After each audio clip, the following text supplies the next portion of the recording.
Snow White and Rose Red. Once upon a time there was a poor widow. In front of her small cottage there were two rose trees, one of them flowered in white and the other in red. The widow had two daughters. One of them was called Snow White and the other one was called Rose Red. They were good and quiet children, singing sweetly in choirs like no other two girls in the world. Although they were sisters, Snow White was the quieter and gentler one. Both children loved each other so much that every time when they went out, they walked together hand in hand. And when Snow White said, "We will never be separated," Rose Red would always answer, "As long as we are alive." Their mother would add, "I am the happiest mother in the world to have you two. You should promise me that you will always take care of each other and that you will share everything you have." And the girls would promise. In the summer, Rose Red would wake up early and do the housework. Then she would pick flowers and leave them next to their mother's bed. Among the flowers there would always be one white and one red rose. In the winter, Snow White would light the fire. Her mother would ask Snow White to lock the door, and then the girls would gather around their mother, who would put her glasses on and would open a thick book to read from it. The girls would listen and a young goat would curl up with them on the floor. One winter's evening, as they were doing just that, someone knocked on the front door. "Snow White, open the door. It looks like a stranger is in need of a shelter," the mother asked. Snow White unlocked the door, thinking that it was going to be some homeless man, freezing in the cold. But it wasn't a man. Standing there was a big bear. Snow White screamed in fright when she saw the animal. Rose Red was also scared and hid behind her mother's skirt. The goat bleated in terror. But the bear extended his paw in greeting. "Don't be afraid, kind ladies. I won't do you any harm. I am just really cold and I would like to warm up if you let me in," he said.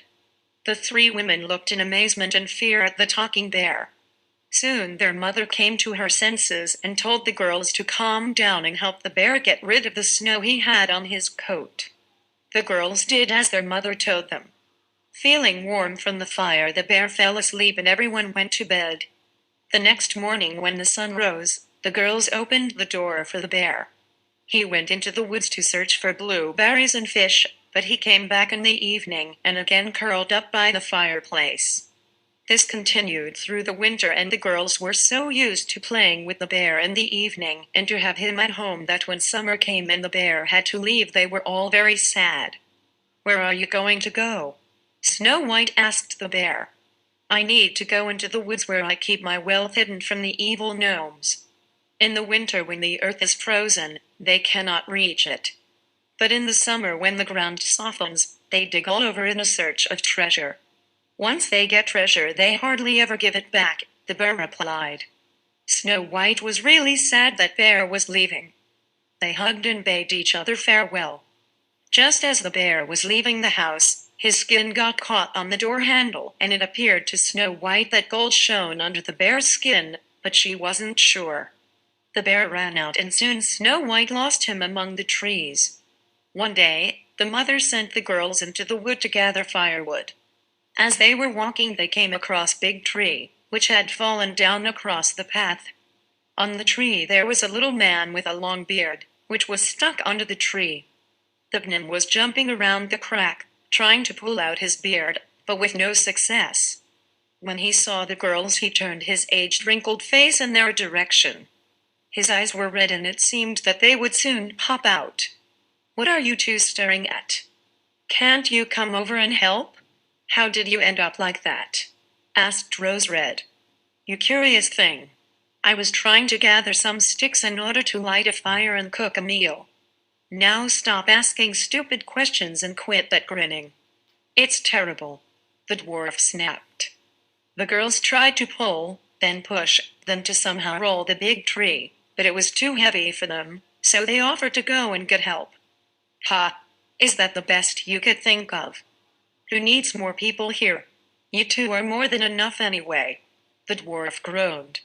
"Stay still if you want to be free again," said Snow White and took a pair of scissors out of her pocket. She quickly cut the end of the dwarf's beard.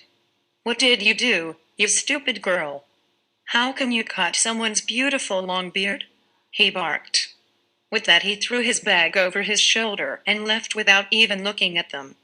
One day the girls decided to go out to the river to catch some fish for dinner.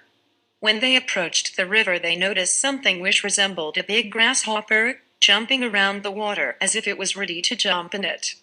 They ran towards it and found the same dwarf trying to pull out his beard from a big fish's mouth, but the fish was stronger.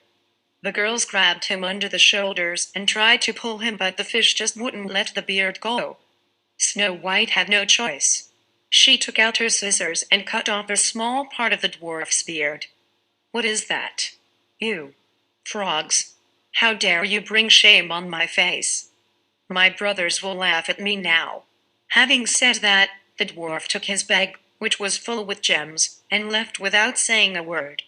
Not long afterwards, Snow White and Rose Red were on the way to the nearest town to buy some needles and thread. As they were passing a meadow, they noticed a huge bird in the sky. The bird was flying low and passed close over their heads. The bird perched behind a big rock, and at that moment someone there squeaked. When it took off again, the girls saw the same old dwarf in the bird's claws. They ran just in time to catch the dwarf by the feet. The bird pulled up and they pulled down, and the dwarf was yelling in the middle, "How can you be so rude? Don't stretch my clothes, you stupid girls." When the bird finally gave up, the gnome thudded onto the ground. The girls, who were already used to his rude manners, continued on their way to the town. The dwarf took a bag full of gems and sneaked into his cave. On their way back they came across the dwarf again. He had laid out his jewels on the ground, thinking that no one would see him. The girls approached. "What are you looking at?" he yelled at them. His face went all red in anger, and he would have continued to yell at them if it hadn't been that all of a sudden they saw a bear running towards them. The dwarf ran towards his cave, but the bear was faster than him. The dwarf was terrified. He started begging, "Please, don't eat me.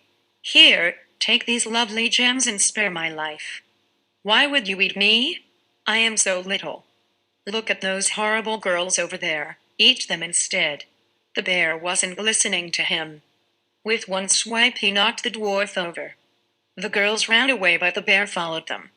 "Snow White, Rose Red, don't be afraid. Stop running. I'm coming with you," he said. The two girls recognized the voice and stopped to wait for their friend. As he was approaching them, his bear skin fell off and a young man stood before them. He was dressed in gold. "I am a prince," he said and smiled. "That evil dwarf had bewitched me and stolen my treasure. Now that he is dead, the spell has been broken and I am a human again. And it's all thanks to you." Snow White married the prince, and Rose Red, his brother. They split the dwarf's treasure evenly, and their mother moved to the castle with them. She took the rose trees with her and planted them under her window. Every year they flowered with exquisitely fragrant red and white roses.